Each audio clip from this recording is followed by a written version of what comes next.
अपवर्तनांक हमने देखले रानी पिछले क्लास में कि अगर कोनो प्रकाश के किरण एक पारदर्शी माध्यम से दूसरे पारदर्शी माध्यम में जाई। पारदर्शी मतलब होला जो यार वहां दोनों ओर लौके, ठीक, यार से देखा वहां तक लौक जाए, पारदर्शी होला। तो पारदर्शी माध्यम होवे के चाहिए। एक पारदर्शी माध्यम से दूसरे पारदर्शी माध्यम जब प्रकाश किरण जाई तो अपने मार्गवा से विचलित हो जाई। तो जब विचलित हुई तो प्रकाश का अपवर्तन का दूसरा नियम हमने पढ़ ले रानी, स्नेल का नियम जो रहा वो कहत रहा साइन आई बटे में साइन आर बराबर जो स्थिरांक होला। ऐसे कहले रहा पहला दूसरा का नियम अपवर्तनांक है, कहले रहा जो साइन आई बटे में साइन आर होला एकरे बराबर जो स्थिर अंकवा आवत है, जो स्थिर अंकवा आवत है, यह स्थिर अंकवा जवन है पहले माध्यम के सापेक्ष, पहले माध्यमों के तुलना में पहले माध्यम के सापेक्ष दूसरे माध्यम का अपवर्तनांक होता है। ई का है हमने पढ़ लिया दूसरा का नियम अपवर्तनांक दूसरा का नियम पढ़ लिया, निश्चित रंग के प्रकाश के लिए और कहले रानी की निश्चित माध्यमों के युग्मों के लिए आपतन कोण की ज्या, ये आपतन कोण की ज्या हो गई, ये अपवर्तन कोण की ज्या हो गई। एक जब दोनों कणपतवा निकाल जाये तो स्थिरांक आई कि जो स्थिर अंकवा हुई है पहला माध्यम हो गई दूसरा माध्यम हो गई। तब पहला माध्यम के सापेक्ष हुआ, पहले माध्यम के सापेक्ष मतलब तुलना होता, तो पहले माध्यम के तुलना में दूसरे माध्यमों जो अपवर्तनांक कहलाई, ये स्थिर अंकवा जो है एक ऐसा हो गई अपवर्तनांक। एक अपवर्तनांक निकाले खातिर और विधि होले, जनता हवा विधि उधि ज्यादा रहल तब समझ में आवल। तो दूसरी विधि होला का, ये में जल है और ये वायु है। तो अगर तुम्हें जाए के रही अक्षे रास्ता ज्यादा भीड़ लगल, अक्षे रास्ता कम भीड़ लगल है, तो रास्ता वाले जो कम भीड़ लगल है पे तो हर चाल ज्यादा रही कि जब रास्ता ज्यादा भीड़ रही पे तो हर चाल ज्यादा रही। ऐसे स्पष्ट होता है जो रास्ता कम भीड़ हुई वो विरल हुई, और विरल हुई तो पे रास्ता तो हर चाल खूब तेज हुई, और जौने पे सघन माध्यम हुई वो पे तो हर चाल जवन है कम हुई।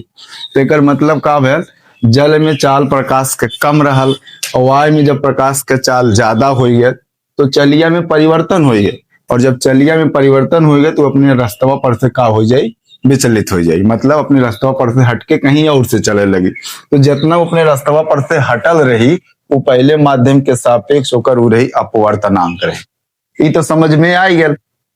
और दूसरी बात, जब इनमें प्रकाश के चाल कोनो अलग है और इनमें प्रकाश चाल कोनो अलग है, मतलब कि अपने रास्तवा पर से जो डिफ्लेक्ट होता है, जो हटत है, ये काहे हटत है, प्रकाश की चाल के नाते हटत है। तो पहले माध्यम में जो प्रकाश का चाल हुई, दूसरे माध्यम में जो प्रकाश का चाल हुई, दोनों चलिया जब अनुपतवा निकालल जाई तो पहले माध्यम के सापेक्ष दूसरे माध्यमों का अपवर्तनांक निकल जाये। जैसे अगर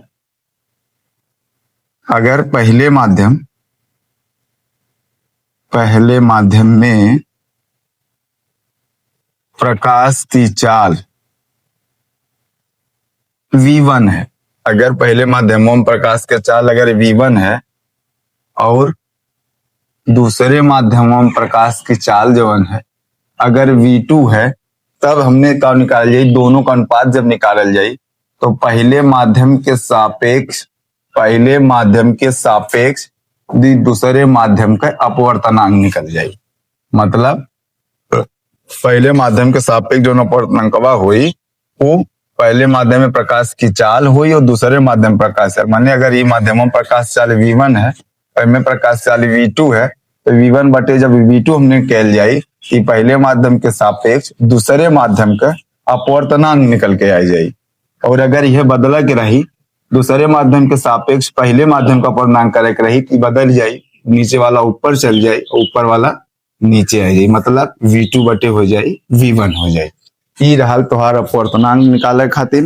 अपवर्तनांक किसे कहते हैं वो के देखा खातिर देख ले, प्रकाश की अपवर्तनांक किससे कहते हैं इसको देखने के लिए आइए देखते हैं। पहले माध्यम में प्रकाश की चाल, पहले माध्यम में प्रकाश की चाल और दूसरे माध्यम प्रकाश की चाल का जो अनुपात होगा, पहले माध्यम में प्रकाश चाल दूसरे माध्यम प्रकाश की चाल का जो अनुपात होगा वह पहले माध्यम के सापेक्ष दूसरे माध्यम का अपवर्तनांक कहलाएगा। या हमने कह सकीला आपतन कोण की ज्या और अपवर्तन कोण की ज्या। हई आपतन कोण की ज्या हो गई, हई अपवर्तन कोण की ज्या हो गई। के जवन अनुपातवा आई वो पहले माध्यम के सापेक्ष दूसरे माध्यम का अपवर्तनांक रही। तो यह अपवर्तनांक सबसे सरल। एक और होला निरपेक्ष अपवर्तनांक होला। निरपेक्ष अपवर्तनांक किसे कहल जाला ओके देख लिया।